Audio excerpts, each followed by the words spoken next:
हमारे शरीर में सेंस ऑर्गन्स हैं, बहुत सारे सेंस ऑर्गन। उसमें से एक सेंस ऑर्गन्स है जिसका नाम है सेंस ऑफ हियरिंग। और सेंस ऑफ हियरिंग के लिए एक इम्पॉर्टेंट ऑर्गन है जिसका नाम है ईयर।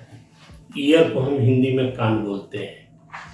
तो हियरिंग सेंस इतनी इम्पॉर्टेंट है कि हमारी जो स्पीच एंड लैंग्वेज का डेवलपमेंट होता है वो उसमें हियरिंग सेंस बहुत ही अच्छा से कंट्रीब्यूट कर रहा है। अगर हियरिंग में किसी तरह की समस्या हो तो हमारा स्पीच एंड लैंग्वेज का डेवलपमेंट सुचारू रूप से या नॉर्मल रूप से नहीं होगा। तो हियरिंग का सेंस ऑर्गन जो ईयर है उसी के बारे में आपके समक्ष एक प्रस्तुति दे रहा हूँ ब्रीफ में। तो कान जो है, कान मुख्य रूप से 3 भागों में बटा हुआ है जिसका नाम है external ear, middle ear, inner ear. और तीनों का अलग अलग काम है। एक्सटर्नल ईयर जो हमें दिखाई पड़ रहा है, बाहरी भाग में, उसमें भी 2 भाग होता है। बाहरी जो दिखाई पड़ता है दोनों तरफ कान के, उसको हम लोग पीना कहते हैं। और पीना से जस्ट अंदर एक नली जा रही है, उस नली का नाम है एक्सटर्नल ऑडिटरी कैनाल। तो ये दोनों मिलकर, पीना एंड एक्सटर्नल ऑडिटरी कैनाल मिलकर एक्सटर्नल ईयर का बनाता है। उसके बाद आता है एक झिल्ली होती है जिसको हम टिम्पैनिक मेम्ब्रेन बोलते हैं। और दूसरे शब्दों में कहा जाए टिम्पैनिक मेम्ब्रेन के बाद मिडिल ईयर शुरू होता है। इनर ईयर से लेकर, इनर ईयर जहाँ शुरू होता है और टिम्पैनिक मेम्ब्रेन इसके बीच में मिडिल ईयर होता है। और मिडिल ईयर एक कैविटी है जिसमें एयर भरा रहता है और एयर फील्ड कैविटी है। और उसके अंदर 3 मुख्य रूप से बोन्स होते हैं, मलियस, इंकस, स्टेपिस। और तीनों एक दूसरे से कनेक्ट होते हैं और इस तरह से कनेक्ट होते हैं कि वो एक लीवर जैसा काम करता है। और इस कनेक्शन को हम ऑस्कुलर चेन भी कहते हैं। तो ये चेन जो है या कनेक्शन है, ये हमें लीवर का मुख्य रूप से फंक्शन है कि लेस वर्क से ज़्यादा वर्क उत्पन्न करना या कम फोर्स लगाकर ज़्यादा हम वर्क को उत्पन्न करें। तो वो हमारा काम है। इसके अंदर 2 मसल्स होते हैं, टेंसर टिम्पैनी एंड स्टेपेडियस मसल्स। ये दोनों का प्रोटेक्शन का काम होता है।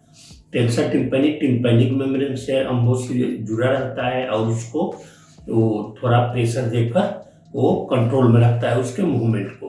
और स्टेपिस जो है वो आपके फुट प्लेट से कनेक्ट होता है और वो आपको स्टेपिस जो ओवल विंडो से कनेक्ट होता है उसको वो कंट्रोल करता है उसके मूवमेंट को, ताकि इनर ईयर डैमेज होने, ज़्यादा साउंड होने से, डैमेज होने से, उसके मूवमेंट के कारण मूवमेंट को रेस्ट्रिक्ट करता है तो डैमेज होने से बचाता है इनर ईयर को।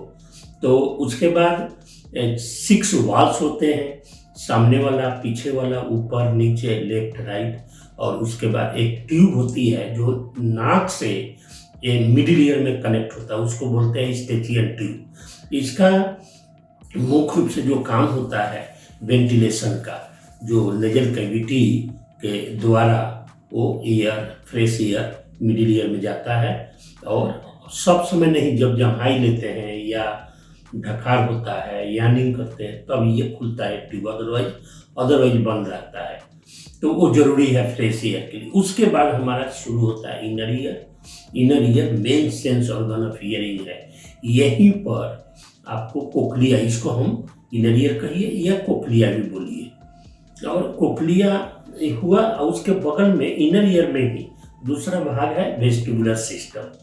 तो वेस्टिबुलर सिस्टम बाइलेंस को कंट्रोल करता है और कोक्लिया आपको हियरिंग को कंट्रोल करता है।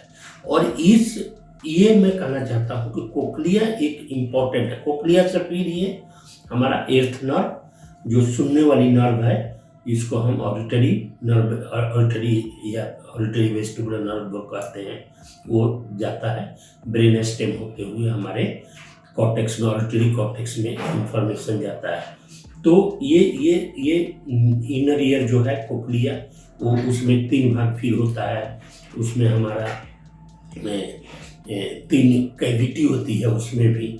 तो उसमें फिर ये मिडिल ईयर से जो कनेक्ट होता है राउंड विंडो, ओवल विंडो, उसमें राउंड विंडो, ओवल विंडो से एक्टिव कनेक्ट होती है।